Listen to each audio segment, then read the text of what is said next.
నిన్న మోడీని ఉద్దేశిస్తూ రాసిన లేఖ రాష్ట్ర వ్యాప్తంగా చర్చనీయాంశమైంది. ముఖ్యంగా ఆమె రాష్ట్ర కాంగ్రెస్ పార్టీ అధ్యక్షురాలుగా బాధ్యతలు స్వీకరించిన తర్వాత చాలా చురుగ్గా ముందుకు దూసుకెళ్తూ ఉన్నారు. ప్రధానంగా మోడీ చేసిన మోసం, రాష్ట్రం అన్యాయం అయిపోయిందంటూ ప్రస్తావిస్తూనే మరోవైపు వీటండి రాష్ట్రంలో ఉన్న ప్రధాన ప్రభుత్వం జగన్మోహన్ రెడ్డి ప్రభుత్వం మోడీకి కొమ్ము కాస్తూ ఇచ్చిన హామీని అమలు చేయకుండా, అలాగే అన్ని విధాలు కూడా ప్రజలకు అలాగే రాష్ట్రానికి కూడా అన్యాయం చేసినట్టు ఆమె పలు సందర్భాల్లో ప్రస్తావిస్తూ వచ్చారు. కొన్ని సందర్భాల్లో అయితే వ్యక్తిగతంగా వైసీపీ నాయకులు టార్గెట్ చేసి మానసికంగా వేధిస్తున్నారంటూ ఇటీవల ఆవేదన వ్యక్తం చేశారు.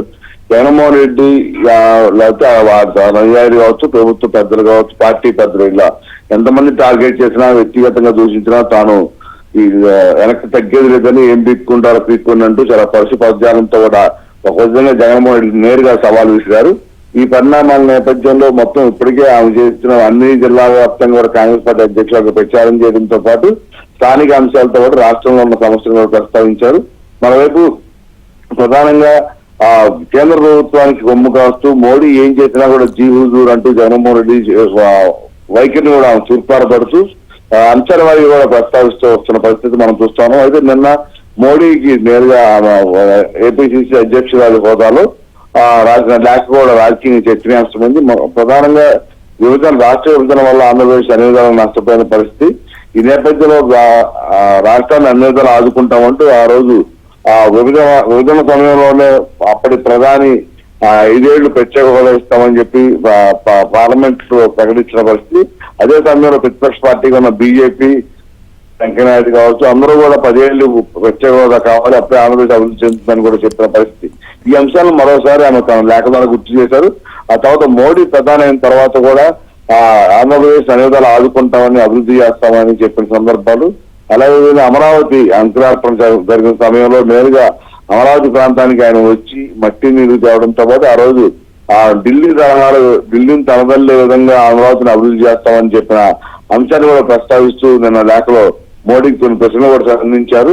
విభజన హామీల్లో ఏదైతే విభజన చట్టం ఎందుకు అమలు చేయలేదంటూ ప్రశ్నిస్తూనే అందులో ఒకటి అమరావతి రాజధాని అభివృద్ధి, మరొక ప్రత్యేక హోదా, అదేవిధంగా పోలవరం సంబంధించి అది వెనకబడిన ప్రాంతాలకు నిధులు కేటాయింపు వంటి అనేక అంశాలు, అదేవిధంగా ఈ పోలవరం ప్రాజెక్టు, ఇతర స్టీల్ ప్లాంట్ ప్రైవేటీకరణ అంశం, ఇలా అనేక అంశాలు కూడా ప్రస్తావిస్తూ ఆ లేఖలో పొందుపరిచారు. ఇవన్నిటికి సంబంధించి మోడీ పూర్తిగా మోసం చేశారని, తద్వారా ప్రజలు అన్ని విధాలు నష్టపోయారు, రాష్ట్రం నష్టపోయింది, ఉపాధి లేక ఉద్యోగాలు లేక అనేక మంది వలసలు పోతున్న పరిస్థితి కూడా ప్రస్తావిస్తూ ఆ లేఖలో చెప్పడం జరిగింది. అదే ఈ అన్నిటికీ కూడా ప్రధానంగా కేంద్రం తనకు ఎంపీ ఇస్తే కేంద్రం మెడల వంచి ప్రత్యేక హోదా తెస్తారంటూ చంద్రబాబు సీఎంగా ఉన్న సమయంలో ఊరూరా తిరిగి ప్రతిపక్ష నేత జగన్మోహన్ రెడ్డి మొత్తం ప్రజలను కూడా రెచ్చగొట్టే విధంగా భారీ ప్రసంగాలు చేసిన పరిస్థితి మనం అందరం చూసాం. కానీ ఆయన సీఎం గా అధికారంలోకి వచ్చిన తర్వాత హోదా అంశంపై ఆయన చేసిన తొలి స్టేట్మెంటే హోదా రాదు అని ప్రజలు కూడా అర్థమైన పరిస్థితి. ఎంపీలు తనకు మోడీ పూర్తి స్థాయి మెజార్టీ వచ్చిన నేపథ్యంలో మనం ఏమి చేయలేమని కాలి కింద పడేసినట్టు కూడా ఆ రోజు ఆయన చేసిన వ్యాఖ్యలు చేశారు.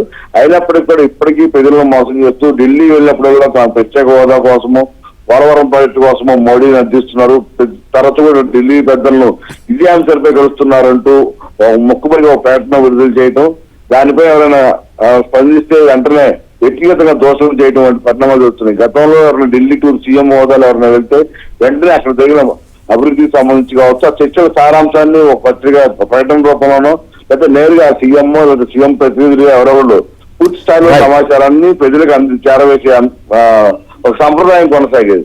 కానీ జగన్మోహన్ రెడ్డి అధికారంలోకి వచ్చిన తర్వాత ఢిల్లీ ఎందుకు వెళ్లారు, ఎందుకు కలుస్తున్నారు, ఏ అంశాలు ప్రాతిపదికాంచారు, అది చర్చ నడిచింది అనే అంశాలపై ఏ రోజు కూడా పూర్తి స్థాయిలో ఆ అంశాలు వెల్లడించిన పరిస్థితి మనం చూస్తూ ఉన్నాము. దీనికి సంబంధించి గతంలో ప్రతిపక్ష పార్టీలు కూడా అనేక సందర్భాల్లో జగన్మోహన్ రెడ్డి వైఖరిని కూడా తూర్పారపడుతూ మొత్తం ఢిల్లీలో ఎవరితో కలిసారు, కలిసిన సమాచారం ఏంటి, రాష్ట్రం కోసం, హోదా కోసం, స్టీల్ ప్లాంట్ కోసం, పోలవరం కోసం ఏ అంశాలపై వెనుకబట్ట